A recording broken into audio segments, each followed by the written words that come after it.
Practice को देखिए कि आपने कितनी प्रैक्टिस की है। तो चलो शुरू करते हैं। इसका पहला सवाल होगा, नारायणी माता का स्थल है कि नारायणी माता का स्थल है भरतपुर, सवाई माधोपुर, अलवर या झुंझुनू। तो इसका सही जवाब होगा नारायणी माता का स्थल है अलवर। इसका सही जवाब होगा अलवर। अब भैया इसका सही जवाब होगा अलवर। इसका सही जवाब होगा अलवर।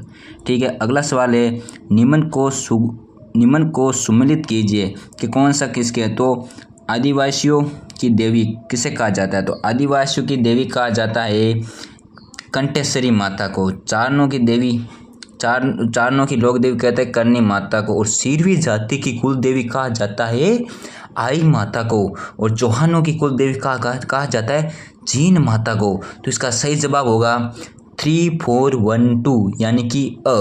अगला सवाल लेते हैं हम इसके अंदर,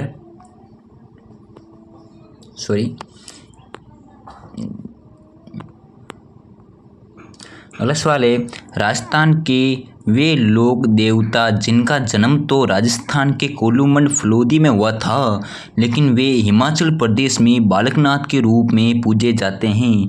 चलो भैया जल्दी से इसका सही जवाब बताइए। तो इसका सही जवाब होगा आपके रूपनाथ जी महाराज, हमारे रूपनाथ जी महाराज। इसका सही जवाब होगा रूपनाथ जी महाराज होगा। अगला सवाल है, सूची फर्स्ट के साथ सूची सेकंड को सुमिलित कीजिए। जो फर्स्ट है उसको आपको सेकंड में मिलाना है। तो इसका होगा तेजा जी आपको पता है नागौर। अगला है गोगा जी चूरू। तलीना जी होगा जोधपुर और पाबू जी होगा कोलू। तो इसका सही जवाब होगा आपके ब, यानी कि ब होगा। अगला सवाल है, निम्नलिखित में से कौन सा युग्म सम्मिलित नहीं है कि कौन सा है जो मेल नहीं खाता है।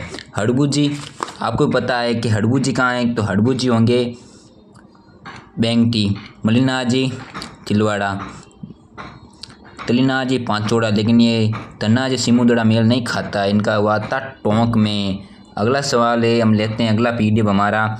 इसमें राजस्थान के लोक देवता ने अपनी राजस्थान के किस लोक देवता ने अपनी पत्नी के प्रेरणा से योग साधना की दीक्षा ली थी। तो चलो जल्दी से इसका उत्तर बताइए। इसका सही जवाब होगा मल्लिनाथ जी महाराज। अगला सवाल है, सूची फर्स्ट का सूची सेकंड के साथ मिलान कीजिए।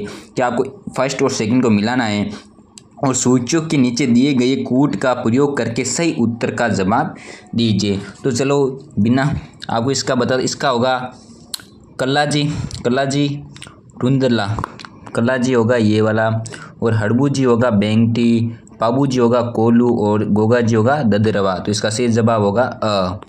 अगला सवाल लेते हैं हम इसमें, अगला लेते हैं, तिलवाड़ा का मेला निम्नलिखित किस लोक देवता की स्मृति में बढ़ता है। कि जो तिलवाड़ा का मेला बढ़ता है भैयों वो कौन से लोक देवता की स्मृति में बढ़ता है।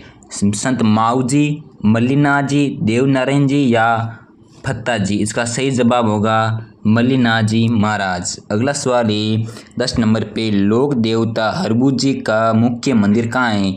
कि जो लोक देवता है हरबू जी का मुख्य मंदिर कहाँ है। तो इसका सही जवाब होगा बेंगटी में। सालबम नहीं है, बेंगटी में। और आपको अगर सवाल अच्छे लग रहे हैं तो प्लीज़ वीडियो को लाइक करना। अगला सवाल हम लेंगे 10 सवाल नदियों में से, ठीक है।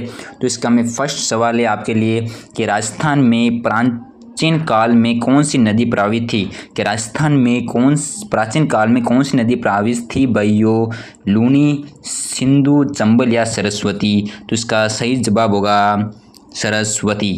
अगला सवाल है, लूनी नदी में जल प्रदूषित का मुख्य कारण है। कि लूनी नदी में जल प्रदूषण का मुख्य कारण है वस्त्रों की रंगाई और छपाई इकाई, सीमेंट उद्योग इकाई, उर्वरक उद्योग या रासायनिक उद्योग। तो इसका सही जवाब होगा वस्त्रों की रंगाई छपाई। बहुत इंपॉर्टेंट क्वेश्चन है भैया, छोड़ना मत इनको। अगला सवाल है, हतीमती, मेसरा, माजम सहायक नदियाँ है। जो ये हतीमती, मेसरा और माजम है वो सहायक कौन सी नदी है, उसकी सहायक नदियाँ है। तो इसका सही जवाब होगा माही नहीं है, बनास नहीं है, कालीसिंध नहीं है, तो पीछे रहा साबरमती। इसका सही जवाब है साबरमती। अगला सवाल लेते हैं इसमें, 56 का मैदान निम्नलिखित बेसिनों में से किस में आता है? जो 56 का मैदान है वो किस में आता है? जो कि राजस्थान के दक्षिण में है, जिसे हम वागड़ भी कहते हैं, वागड़ का मैदान भी कहते हैं। चंबल बेसिन में नहीं आता है, लूनी में नहीं आता है, बनास में नहीं आता, तो पीछे बता माही बेसिन। अगला सवाल देता हूँ आपके लिए, सूची फर्स्ट के साथ सूची सेकंड का मिलान कीजिए। नदी का नाम और नदियों के दूसरे नाम, मतलब नदियों के नाम है और एक में नदियों के दूसरे नाम है। तो इसमें होगा गगर नदी, तो गगर नदी का पुराना नाम है मृत नदी, जो कि गंगानगर हनुमान, इसका गगर नदी का तो होगा ये वाला, आप देख लो।